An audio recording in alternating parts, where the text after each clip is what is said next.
Advertising has us chasing cars and clothes, working jobs we hate so we can buy shit we don't need. Hey everyone, welcome to the 15th episode of Project Uproar. Today is the long-awaited book club day for The Obstacle is the Way. A really amazing book that Ryan unilaterally decided for us to read, but I couldn't be happier that he did because it's a really good book. Yeah, for sure. And actually, I was introduced to this book by recommendation you gave me. You recommended Ryan Holiday's book, The Daily Stoic. Yes. So I ended up getting that book, purchasing it, which is a unique book. It's basically similar concept to this book, like focuses on Stoic philosophy, focuses on overcoming obstacles, but it's kind of like a daily calendar for the year that you can flip to one page and just read a motivational narrative, and it basically tries to connect the problems of various Stoics to problems we may face today.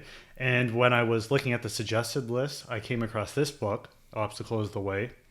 I thought it was an interesting title, and I ended up purchasing it and really enjoyed the principle behind it, really enjoyed the narratives within it.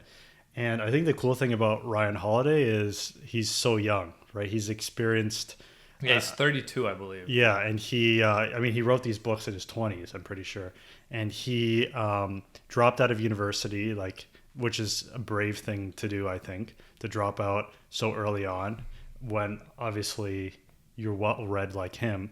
And he decided to get into business and worked for, I think, American Apparel and did very well, and apprenticed under Robert Greene, who wrote Mastery and The Laws of Power, right? And so he, this book is very much like, sure, there are life lessons in it, but they're very much kind of telling parts of his own journey so far in life. So I really like that. And obviously we've talked about Stoic philosophy on the channel and how Big fan. Yes, how practical Stoic philosophy is and how it could help us renew optimism in life. So that's one of the reasons why I enjoyed this book. And What do you mean by renew optimism? well, I think with Holiday, when he's referring to obstacles, we think of barriers that, whatever barriers they are, barriers that we think don't allow us to get what we want in life. They can be like very small barriers or very large ones. And when that happens, a lot of times we get pessimistic, like we can't accomplish something if this happened to us, or I don't have this qualification, I can never do this. But I think what he's trying to show is that like these barriers can actually lead to new opportunities. So again, a renewed sense of like there's so much to look forward to in life. And if we're faced with something that is a roadblock, not only are we able to get past it, but it may open up a new path that we never knew was there. That we'll venture down that would even actually need to like cross. We didn't even need to like get over the obstacle. The obstacle showed us as something else. Exactly. And so that's what I mean, like optimism is that I think he's showing that like You can the view idea, obstacles in a positive light. positive light. It's not all negative. And obviously that is a general claim because there's so many different types of obstacles. Like there could be health obstacles, and it's just like, how do I view that positively? But I remember actually Robert Greene spoke about this, I think in a podcast, and he mentioned how apparently I think he had a stroke a few years back, and he actually applied this Stoic idea of the obstacle becoming an opportunity. And I mean, obviously it's horrible, having a stroke, but he used the opportunity afterwards, after the stroke, where he had to kind of like relearn how to sit, relearn how to walk, relearn how to do all these things. And he very much like used it as this practice and discipline and perseverance. And then he went back and like appreciated all the things he was able to do before that he took advantage of. So he said, I almost became a better person by going through it. Not that he would ever want to go through like a stroke, but yes, and like even on that note, like Ryan says, and not you, Ryan, I guess this will get confusing. Holiday writes in the book that in a lot of situations, people who do have like health issues or near death experience get like a new kind of fresh view of life, and then let's say they quit a job they don't like, or they get their priorities straight. So that's could be a silver lining. Obviously, no one wants to get sick. No. But there are many situations of people who did and used it as a way to become like stronger, get a newfound appreciation for life and just a better outlook in general. Yeah, for sure. And like the thing again I love about these lessons are they came from like quote unquote like kind of like ancient wisdom, like the Stoics. Like we often think that, and I remember this was kind of like a misconception when I was in university, that like we should only be reading like the most recent writings and research. Like when you get to older writings and older thinkers, you know, they're outdated. But it goes to show that these thinkers, especially starts a book with Marcus Aurelius, who's writing not for an audience, but writing for himself, which is, I think, a really interesting idea, like writing for the sake of writing. And in his writing, he talks about this idea how the impediment to action advances action, what stands in the way becomes the way. Such a universal idea in, you know, a time that is not today. So I love how he frames this book and these narratives, which some are more contemporary, like you mentioned Steve Jobs, but he frames it at the very beginning, how like this idea that a lot of these individuals, how they turn their obstacles upside down. Like this was a Stoic idea, which is really cool how there's a certain timelessness to it. Yes, 100%. I'm excited about even talking with you about this stuff because, you know, like I'm passionate about it, and there's so many, like, while you're even talking, like I'm like getting so many things that I want to mention at some point. Go ahead. But one of the things that stood out was the fact that, yes, it is timeless. I remember saying this when we read Seneca.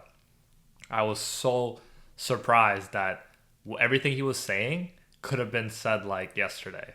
Like it all applies. It's ridiculous how much of it applies perfectly because it's human relationships, right? Or relationships with the self. So it's completely like useful, a lot, in my opinion, better advice than a lot of the stuff we get today. But there's just so much that today you can get like distracted.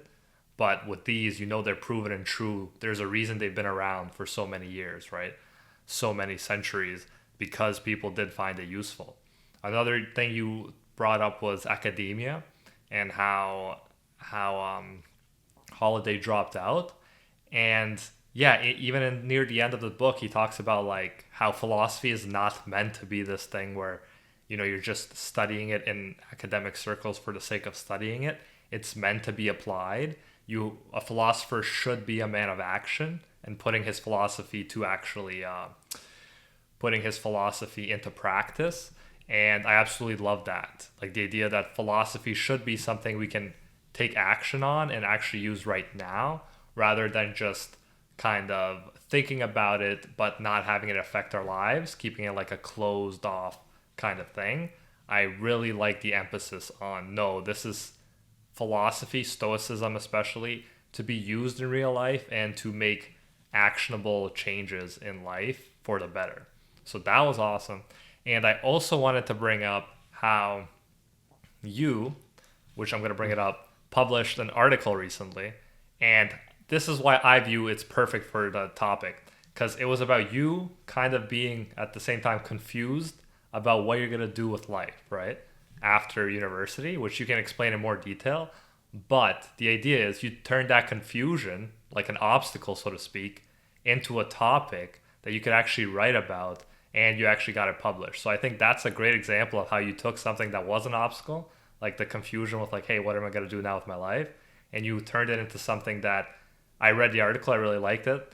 I read it before you even sent it out. And I think it's something that at the beginning you were like, oh, I have this confusion. I don't know what to do. And then you turn into something that can help other people as well. So you can talk more about that, but I think it's a great thing to bring up during this specific talk. Yeah, and thank you for as well reading it over before sending it out and giving me your take on it and your edits. So I kind of spoke about this before, how when I finished my master's, I didn't really know what I wanted to do because I turned down a PhD and realized it wasn't really for me.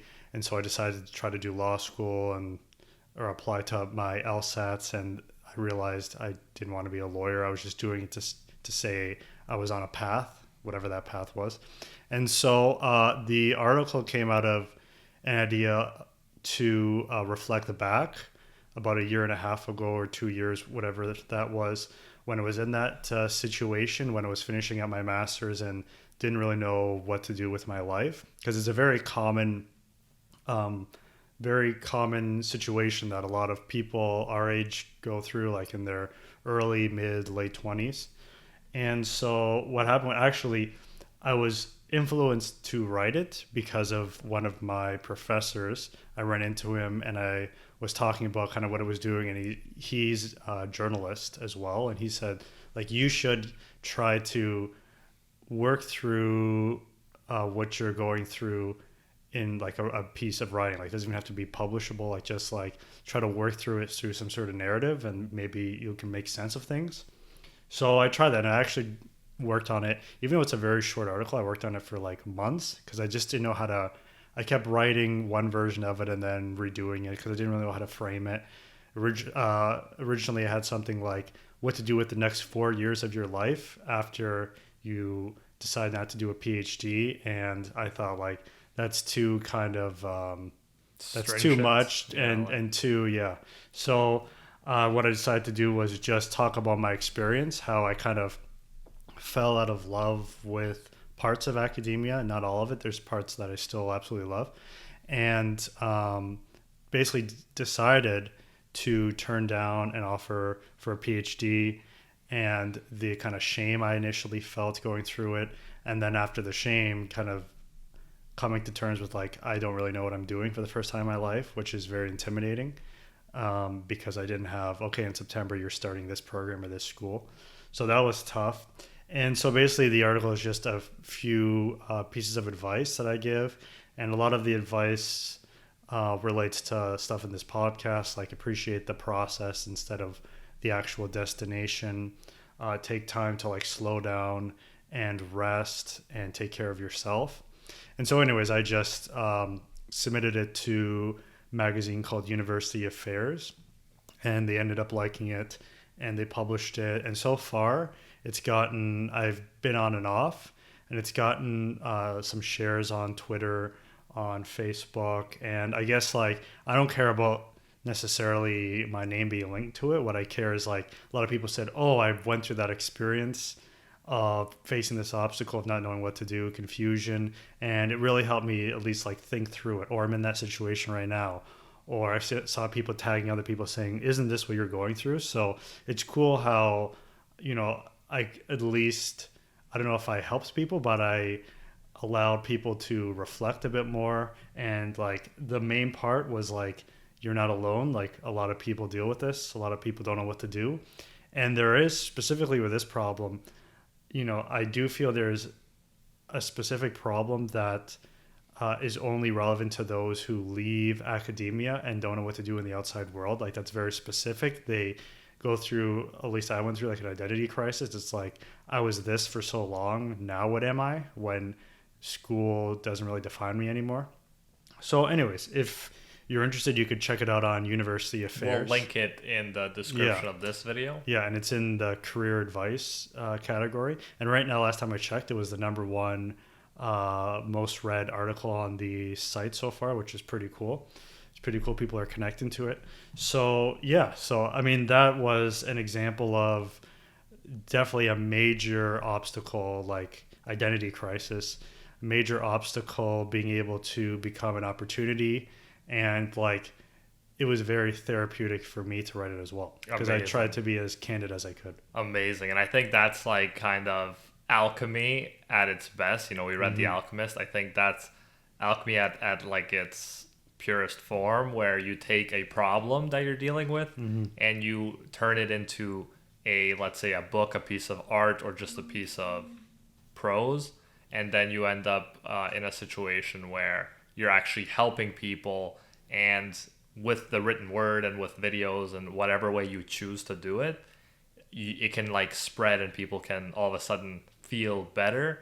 And that all started from you having, like, a problem. So it's awesome. And I really think, like, it's a great example to start off with just because it's relevant. It just happened recently, and we're talking about the obstacles the way. Yeah, and I know Mark Edmondson in the book Why Write talks about, or sorry, not Mark Edmondson, Stephen Pressfield talks about writers finding like that one topic that they're passionate about writing and writing about it in a number of different ways. Like, I truly think, I don't know for sure, but I realized after writing it that I really like this topic of like trying to form a new identity after university, after school. So like, I'm very interested in pursuing this topic more in obviously different ways now. Not talking about that, but what this obstacle allowed me to realize is I love talking about this topic, and maybe more things will come out of what I went through. Yes, and what I think is really cool is the fact that you did implement a lot of the stuff we've been talking about into that article. I remember when you talked about enjoying the process, I was like, yes, I love the fact that you wrote this, and like all this stuff, and it shows how yes, even today we could be using these principles and using it to live a better life, even though they were kind of formulated so long ago. And Tim Ferriss, like, I still think it's amazing that he said he uses Stoicism as his operating system. Mm-hmm. So, like, and he's super successful. He has, like, many best-selling books. He has, I think, almost 1 million followers on Instagram. Like, just one of the biggest podcasts in the world, The Ferriss Show. And knowing that he thanks a lot of it, he credits a lot of his success to Stoicism, and using those principles is meaningful, and that's why we should take like this stuff super seriously, even though at times it seems like it was written like too long ago. No, it applies perfectly to our life right now.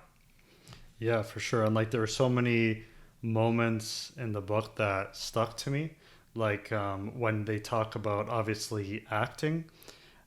Is that stuck to me because there are some projects that I hope to pursue more. And as well, there's a part in the book in Get Moving, the chapter Get Moving. Holiday talks about how like, are there certain things in your life, it's either one or two things that you know for a fact you're not putting enough work into, and are on the back burner when they should be more in the front. And that really connected with me because there are a couple projects I have, which I know based on different kind of barriers I'm facing now, I can't put all my effort into it. So basically it's similar to Stephen Pressfield's book. And Stephen Pressfield, I think at the very top, if I could see, yes, he does comment on the book positively. Pressfield says the same thing. Like we can't make excuses. We have to just, if we're passionate about something, we have to just pursue it, and we have to put the work in. And a lot of those principles that Pressfield is talking about are within Holiday's book. Yeah, what Pressfield says, and it's on the front, which shows how important the work of art is, right? Because clearly Ryan Holiday was also channeling that book and the ideas in it as well when he was writing. And Stephen Pressfield says, follows these precepts and you will revolutionize your life. Read this book. And I really like Robert Greene's comment, which was a book for the bedside of every future and current leader in the world. So I do think that's the perfect way to explain kind of what this book would be good for, like a bedside guide that you always have to turn to no matter what situation you're in, because it will help. Whether it's just reminding yourself to not take success too seriously and know that this too shall pass, which is an idea that comes up. Holiday quoted Lincoln as saying constantly, this too shall pass, which is the idea that no matter if you're in a good situation, you need to realize that it might not always last. If you're in a bad situation, to help through it, you need to realize it won't always last. So the idea this too shall pass, which was brought up by Eckhart Tolle as well, is a really useful idea to have in mind no matter what. Yeah, for sure. And a couple other things. I mean, why it's a good bedside read, I think, is because similar to his other books, you don't have to go from beginning to end. You could pick out chapters that are very relevant. Now, one that I go back to is because I have trouble believing in it is follow the process. You know, at times it's really tough, especially when you're starting something new, or for those who want to do entrepreneurial work and at the beginning stages or in the middle stages when they're not really getting the results they want, to just kind of be like, well, nothing's happening now, or so I think, therefore I should just quit and try something else. Yeah. You know, that's happened in my writing. Mm-hmm. And I want to say, like, I have a perfect quote here, which is from the follow the process section that I'm ready to read. Did you want to say anything else before I get into it, or you want to Well, I have a couple. Maybe it's the you same wanted one. to make some. Okay, yeah. All right. Well, I'll just go for it, and then you can let me know. So it goes on page 88. Whether it's pursuing the pinnacle of success in your field or simply surviving some awful or trying ordeal, the same approach works. Don't think about the end. Think about surviving. Make it from meal to meal, break to break, checkpoint to checkpoint, paycheck to paycheck, one day at a time. And when you really get it right, even the hardest things become manageable because the process is relaxing. Under its influence, we needn't panic. Even mammoth tasks become just a series of component parts. And again, that comes back to the idea from the War of Art of focusing on the process rather than the result. And I really like that too. Like, that's in the Lord's Prayer, I believe it's called, the idea of like, give us this day our daily bread. So we're not worrying about, like, let's say months in advance. We're worrying about today and just being thankful for today. And I found that really useful, like, in my own experience. Sometimes I have big projects or I have these big end goals, and you'll get discouraged if you just think about how far you come, like, close to that. It's kind of like, oh, there's still so much to go. But if you think, okay, so break it up. Today I just need to do this and I can feel happy. All of a sudden you have a much better mindset. And I found each hour adds up, or each day adds up. And in that situation, I've been writing right now for like 214 days in a row because I chose to write every day. And those hours or more sometimes, but at least the hour a day added up so much. And I've done so many scripts for my YouTube channel that I haven't ever been like that prolific before. And it's had like amazing success compared to past years. So definitely, when I was thinking about getting to something like 430,000 subscribers, where we're at right now, that seems like a mammoth task when I had like 32. But by just focusing on the next video, the project at hand, the script I'm really into writing right now, the editing process, next thing you know, I got here where me and my brother have 430,000 subscribers, and you started with zero. Like, we started with zero. So that's amazing how if you just focus on the process, before you know it, you'll get to like a really far point. Mm-hmm. And it's interesting how, again, that idea links to stuff from Atomic Habits. It links to Pressfield. So I have a question for you, because I'm fascinated about this. Why is it that, I mean, when we're reading this book, nothing really in this book kind of stuck out as like, oh my goodness, like I've never heard that idea before. But why are we, in your opinion, why do you think we're drawn to reading a lot of these books that kind of emphasize similar ideas? Yeah, I think there's nothing new under the sun. Like, I strongly believe that. I don't think we're going to get anything that's like completely groundbreaking, earth-shatteringly new, because people have been talking about the human experience for a really long time. And Eastern philosophy, which is big now, like with the idea of meditation and stuff like that, is really, really old. Like, it's been around for a long time. So I think it's more about, first of all, rediscovering, and like we talked about before, the importance of reminding yourself of stuff, right?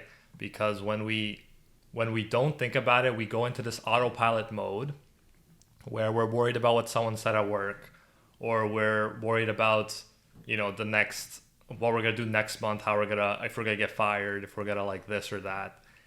And when you stop kind of thinking about these things that seem like common sense, you go into autopilot and you forget about it, and you start being bogged down by very trivial problems. But if we actually constantly remind ourselves of this stuff, especially through fresh perspectives, like a new writer giving new examples, I think that it puts us back in that mode, and we have to be put back in that mode like weekly, even daily. So that's why I think I will read book after book of Stoic kind of books about Stoicism and Stoic philosophy, because it's a situation where I know this is useful and I need to keep reminding myself of this philosophy. And if I stop focusing on it, I'll go into autopilot and I'll start letting things bug me and I won't be aware anymore. So I need that constant reminder. Yeah, it's almost kind of, I guess, like a secular church in the way that, like, people who go to church all the time, they know what the responses are. Most of them, at least. They may know the familiar readings, but they go to remind themselves of the lessons and the teachings. And yes, I guess similar to this, I mean, I came across an article, I think, from The Art of Manliness, which talked about the importance of self-help. And I think Brett McKay also talked about religion as well in his case. Going to church. Which, talked about it's almost like the art of repetition. Like, you need that repetition to get where you want to be in life, because if you don't have those reminders, you almost forget about them. So for sure, it's almost like these works are trying to make these ideas ever present all the time, because obviously Holiday talks about the importance of living in the present moment, which again you see in Eckhart Tolle, you see in many other writers. So not only is it important to live in the present moment, like he says, but also to make these ideas present all the time to yourself, and that could help motivate you. What I found interesting as well, which relates to a lot of people our age, including myself, and it's in the chapter "Live in the Present Moment," when he says how it doesn't matter if it's like the worst time to be alive or the best, if it's a good or bad job market, if you're starting at a point of disadvantage, which he says a lot of people or most people do start at disadvantage. What matters is living in the moment and facing these obstacles like as they are. We can't just make excuses. So I really like that idea of, again, it's that optimism again, because similar, I'll go back to like your brother when he was on the channel. Similar to his situation, he finished his PhD and then he tried to get a job in academia and realized it wasn't going to happen for him unless he wanted to move to some remote place, right? And basically, he didn't kind of roll around and say, well, therefore, the system is screwed and I can't progress in what I want to do.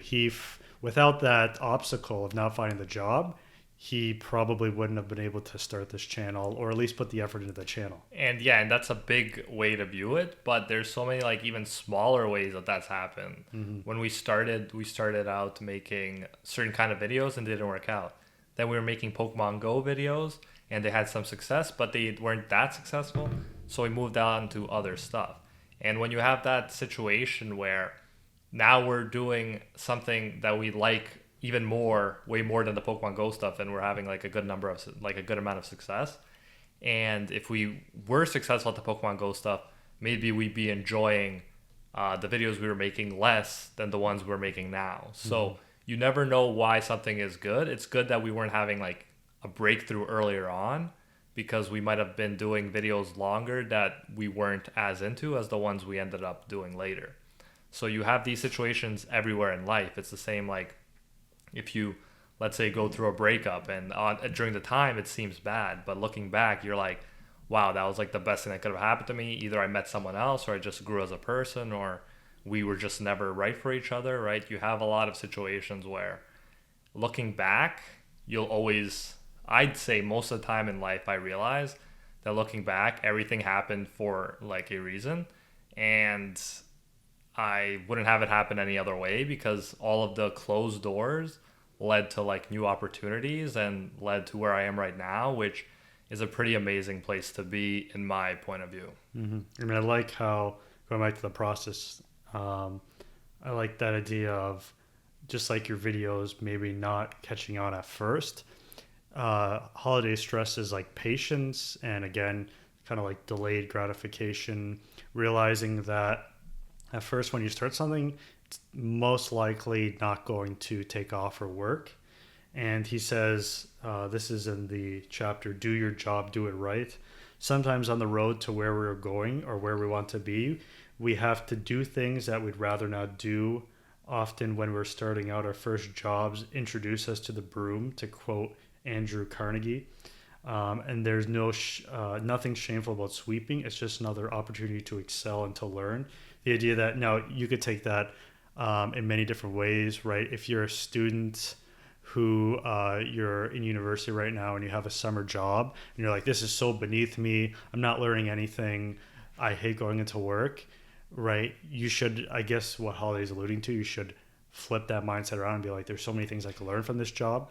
But again, that's just one example. You could use it in so many different ways, right? It's all practice for the big show, right? Yes. If you're doing whatever you're doing right now, if you can't do it with like gratitude, then you're not going to be able to do something else with gratitude, probably. Yeah, for sure. So again, we look at kind of like what we would think as menial tasks as things that are just like, oh, this is something we have to go through to get to the next stage, right? A lot of people think of that in terms of like college, university, or high school. Oh, I have to study for this test to get to the next course, and it's going to be horrible. But no, like look at it as an opportunity, that challenge, that you will learn something from this challenge, whether you know it or not. And I think Holiday is trying to make that more conscious for us, like the idea that we should kind of awake to the fact that these, what we may feel as unnecessary challenges or necessary situations, have the opportunity that allow us to grow as people. Yes. That'll help us improve when we get to something else in Yes. life. And it's good that you don't get success early all the time, because I feel like there were YouTube channels that got bigger quicker than we did, right? Like I've been doing YouTube since, I said before I thought we could actually make money off of it, and I did it for fun, not expecting anything to happen from it, right? And so I've been like making YouTube videos on and off for a long time, since high school. And now I'm like 25, almost 26, so that's a really long time. And there are people who just had easy success earlier on, but they didn't just end up lasting as long as we did, because perhaps they took it for granted. They're like, oh, this isn't that big of a deal. But since we had to struggle for it, since it was difficult for us, I feel like we appreciate it more, and we took advantage of the opportunity more, and we struggled more when like it didn't seem like it was paying off huge. So now we're in a really good place, and sometimes in a better place than people who got it easier. So that's a way to look at it too. If something is more difficult to get, you might stick to it longer, and you might have more appreciation for it and get further than someone who had it come easy to them. Because there's a saying, I believe it's the enemy of the best is the good, or the enemy of the great is the good. And it's the idea that something comes really easy to you, you're not pushed to work hard at it and to master it. So let's say you get a nice paying job, you're happy with the amount of pay you got, you don't feel the need to go and like start your own business and end up making way more, because you're already satisfied. While someone who's making like barely enough to get by may be pushed to start their own business and end up making more money than someone who has a so-so job. So it's all about the way you look at it. It can definitely be a huge opportunity and a blessing if you have to struggle at first. Mm-hmm. And he talks about that, how just because the condition for something isn't to your liking, because let's be honest, like there's probably no one has ever started something and been like, yes, this is the absolute perfect time to do this, right? There's always like an excuse to be like, always, yes. Well, no, like, you know, even if it's the smallest kind of most menial thing, no, I stubbed my toe today, I can't create it, like something crazy. So he talks about, or I'm not ready, which is like the biggest one. Yeah, I'm not, or I don't have an idea or something. Yes. Right. So He talks about that, how even if it's not exactly to your liking, or you don't feel ready yet, just like we said, doesn't mean you get like a pass and you're like, okay, well, you can just put it off. Instead, you have to, he says, get up and get moving, which again, get moving is that metaphor of keep putting in the work, going back to Pressfield. And so I'm wondering, I know you Keep the momentum going. I'm just curious, because you kind of alluded to it, but in what ways were the conditions not exactly to your liking at the time, if you even want to call it that, when you started YouTube or when you were in the beginning stages of YouTube? What were some of the obstacles you were facing? Yes, so some of the obstacles was the financial thing, because we had to prove to certain people that it was viable business path, or else we wouldn't be allowed to keep working on it. So obviously that is a situation which you don't necessarily want to have to prove that this is like you have to prove that you can make money on a short time period. Mm-hmm. But then when I'm looking back at that was a blessing, because I worked my ass off that summer to prove that we could make money off of YouTube and do it as a job, so that we'd be allowed to keep doing it. So that's a situation where we had all this pressure put on us, something you wouldn't necessarily want. You imagine like, hey, I really like kind of taking my time. I like not being stressed. I like kind of slowing down, which there's a time and place for that 100%. But at that time, there was so much pressure put to succeed in a short time period for YouTube. And especially I was financially like, I didn't have a lot of money. I had to wait months to be able to get my scholarship, and so I was ready to borrow money from a friend if I needed to, and then I'd pay him back so I could make it all the way to the end of the summer and get my academic scholarship. But we ended up making money before I actually needed to borrow money from him. So there was just all this pressure. I didn't have the money. There was like we might not be able to keep doing it if we didn't succeed and stuff like that. And it all worked to actually get me super motivated to work really hard. And we ended up getting breakthroughs and videos that did really well. And we started for the first time making like thousands of dollars a month, which was enough for both of us to kind of live off of at the time. So yeah, that is a great example of how something that you wouldn't wish upon yourself, that like you have a deadline, you have to stress out, you have to work really hard. It happened to us, and it actually worked out for the best, and it was like a fire under our ass, which kind of made us work really hard, and we got results. Yeah, for sure. That's a great story. Especially like, I know another obstacle you would have faced was just the idea of like being in school and having pressures and deadlines which were outside of YouTube. Oh yeah, that was hard too. Yeah, for sure. Like I remember a lot of the times I still wanted to finish off school strong, right? When my brother was like, hey, I finished a PhD, I'm doing the YouTube stuff, we're doing good with the YouTube stuff, who cares about school, you know? Like, focus on the YouTube stuff first and foremost. And I was like, no, like, let me finish the school stuff. I was still working on YouTube, but I didn't want to do it to the detriment of the school stuff, so I definitely prioritized the school stuff until I finished it. But yeah, that was another example of where I'm really like thankful for that experience, because now I can appreciate how nice I have it. Like, because I was in school, there was always work to do, and I was on tight deadlines, and there were so many like so much work to do, overload, right? You could never finish it all. And now it's like that I'm done school, I've been working a year full time on YouTube, and it's amazing. Like, I get to set my own schedule. I get to make stuff that sometimes millions of people watch. We had our first video hit over 1 million views in less than a week, which is insane. So look at that potential. And I just write that at a Tim Hortons coffee shop or, in my office one morning, and then I publish it, and like 1 million people listen to my thoughts in less than a week. So it's really, really cool. And just my biggest thing is I appreciate the freedom of not having to go somewhere specifically, being able to do it from anywhere, and being able to schedule my day. So I can, if I feel like, let's say, overwhelmed, I can go take a nap. You know, I'm not stuck in a situation where I have to be somewhere, have to do something by a specific time because someone tells me to.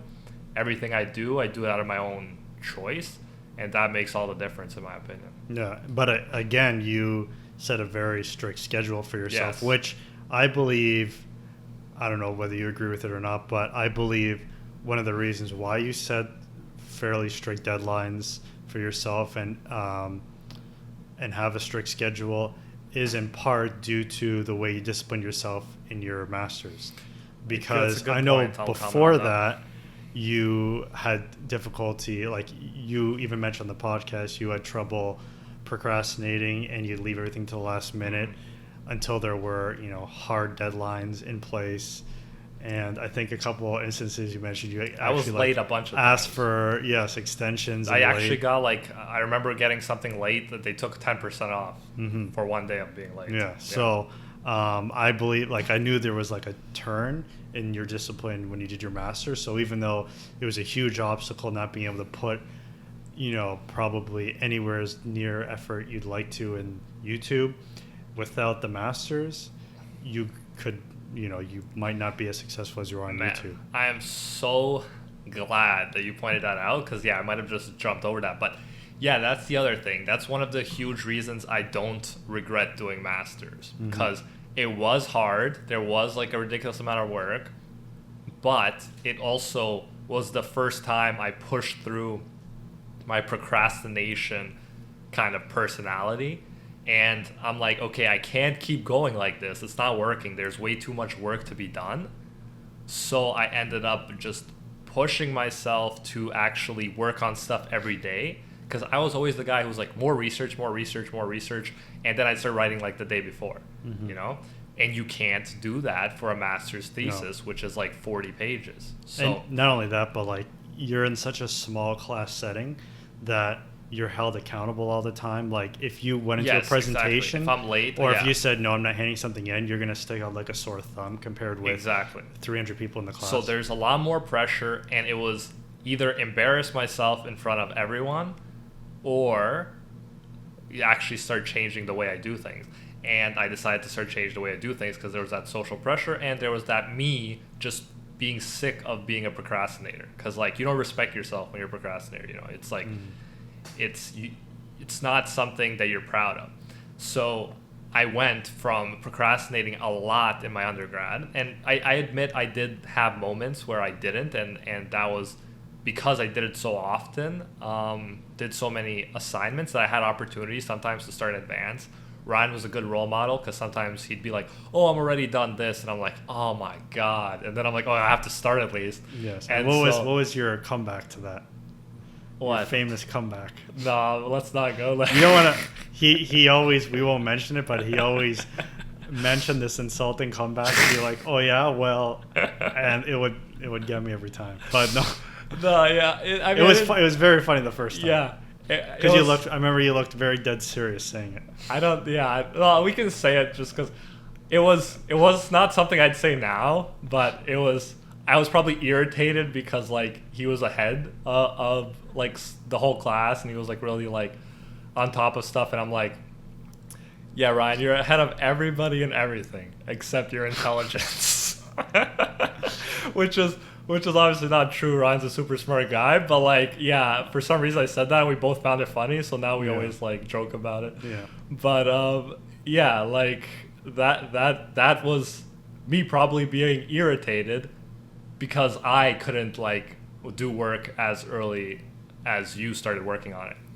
So masters fixed that problem for me, and I ended up being one of the first to finish my master's thesis, which is insane, which is unheard of. So because I was so bad, because I was such a procrastinator, I put so much effort into it that I ended up being one of the students who finished stuff the quickest in masters. And now I work every day, right? I knew that was a serious problem for me. So now I made the rule that I will write at least 1 hour a day, and I do it early in the morning, so there's no excuse. And it's been working amazing. Like I mentioned, productivity has soared like never before, and no matter what, I write. So even if I don't believe in like writer's block, I just find something, and if I end up finding something else the next day, I can leave that writing that I did before to pick up later, or to not even to just throw away, because the idea is to write every day. It's not to, as our professor said to Ryan, it's not to publish everything. It's just to do the practice of writing and enjoying the process. And what people end up getting value from it, that's even better, and that's bonus in a sense. So I've been doing that, and I've really been enjoying. That's been working for me with great success. And I think another thing mentioned in the book was just the idea of not focusing so much on you and focusing on others. So, for example, if Ryan was thinking about other people when he was writing that article, which I don't know, I wasn't inside his mind, but it probably helped him to write it out, because he's like, okay, this might help someone if I explain like my situation.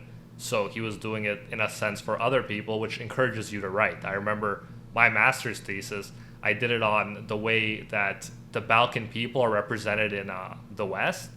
And it's because I saw it as a way that I could possibly help Balkan people, like where I'm from, the Balkans.